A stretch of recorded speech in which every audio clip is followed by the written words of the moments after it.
Hello बच्चों, चलिए आज का हमारा प्रश्न सदिशों के प्रयोग से k का मान ज्ञात कीजिए ताकि बिंदु k -10 3 1 -1 3 व 3 5 3 संरेखी हो। तो यहाँ से इस प्रश्न को करने हेतु हमारे पास यहाँ से हमारी मुख्य अवधारणा रहेगी। यदि हम यहाँ से प्रश्न के अनुसार देखें, तीनों बिंदुओं को a b c नाम दे, तो यदि a b c हमारे पास संरेख होंगे तो यहाँ से इसका जो त्रिभुज का क्षेत्रफल आएगा, इसका जो त्रिभुज का क्षेत्रफल यदि बनाते हैं तो इसका क्षेत्रफल क्या आता है, 1/2 गुणा में a b क्रॉस में आता है ac। यह क्षेत्रफल बराबर आ जाएगा हमारे पास यहाँ से 0 के। तो यदि इस प्रश्न के अनुसार देखिए, हमारे पास यदि यहाँ से ए बी का स्थिति सदिश हम लिखना चाहें तो यह बराबर क्या लिखा जाएगा, बी का स्थिति सदिश माइनस में आएगा हमारे पास यहाँ से ए का स्थिति सदिश। अब बी बिंदु हम यदि पहले बिंदु को ए नाम दे, दूसरे को बी और तीसरे को सी नाम दे, तो बी का स्थिति सदिश क्या आएगा, आई माइनस में जे प्लस में 3 के आ जाएगा। माइनस ए का स्थिति सदिश बन रहा है के आई माइनस में 10 जे आ जाएगा और प्लस में 3 के आ जाएगा हमारे पास यहाँ से। इसे यदि हम सरल करेंगे तो मान आएगा आई माइनस 1 माइनस के आएगा, इंटू में आएगा आई, और माइनस जे में हम सरल करें तो 10 माइनस 1 प्लस का 9 आ गया हमारे पास, यहाँ से 9 जे आ जाएगा, और यहाँ से -3 + 3 कट गया आपस में। ठीक इसी प्रकार एसी का यदि स्थिति सदिश देखे तो यह हमारे पास बराबर क्या आएगा, एसी का स्थिति सदिश हमारे पास यहाँ से बराबर लिखा जाएगा सी का स्थिति सदिश माइनस में ए का स्थिति सदिश।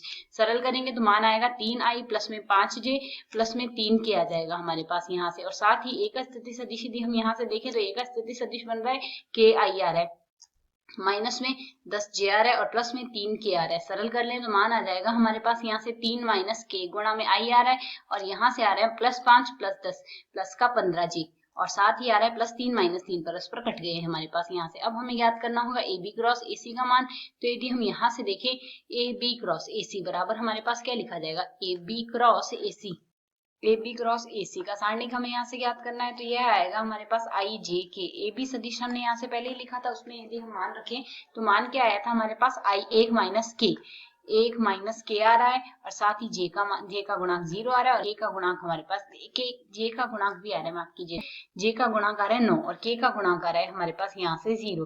ठीक इसी प्रकार दूसरे सदिश में, इसी सदिश में 0 15 और आई का गुणांक हमारे पास यहाँ से क्या बन रहा है, 3 माइनस के। तो यहाँ से आ जाएगा हमारे पास 3 माइनस के। इस सारणिक को यदि हम सरल कर ले तो मान हमारे पास यहाँ से क्या आएगा, तृतीय स्तंभ के सापेक्ष सरल कर लेते हैं क्योंकि यहाँ से 2 अवयव 0 है, इसमें आसानी रहेगी हमारे पास।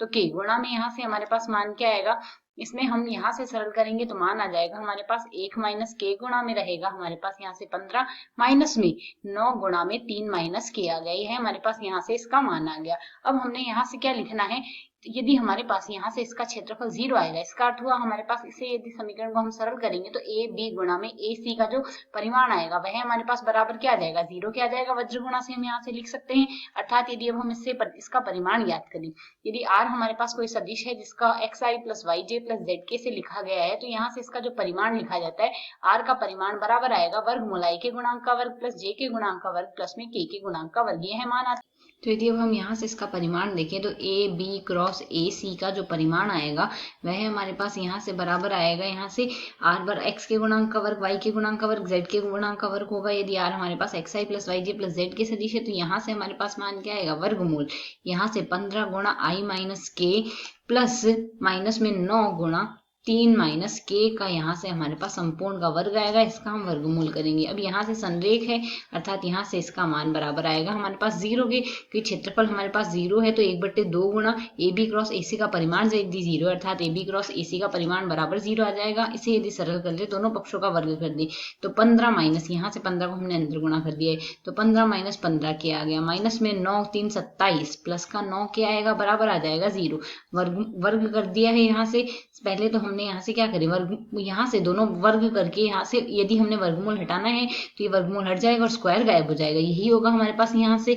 इसे सरल करें तो मान क्या आएगा, यहाँ से माइनस का 15 और प्लस का 9, इसे सरल करेंगे तो मान आएगा हमारे पास 6, तो माइनस का 6 के आ गया, और यहाँ से साथ ही मान आएगा प्लस का माइनस का यहाँ से 27 में से हम 15 घटा रहे हैं तो मान हमारे पास क्या आएगा, 12 आएगा। -27 + 15 तो माइनस का 12 आ गया, बराबर आ जाएगा 0। इसे हम सरल करते हैं तो मान आएगा 6 के बराबर माइनस का 12 आ गया, अर्थात यहाँ से के बराबर आ जाएगा -12/6 अर्थात -2। तो के बराबर -2 के लिए ये बिंदु हमारे पास संरेख आएंगे। हमें यहाँ से यही ज्ञात करना था। आशा है समझ आया। धन्यवाद।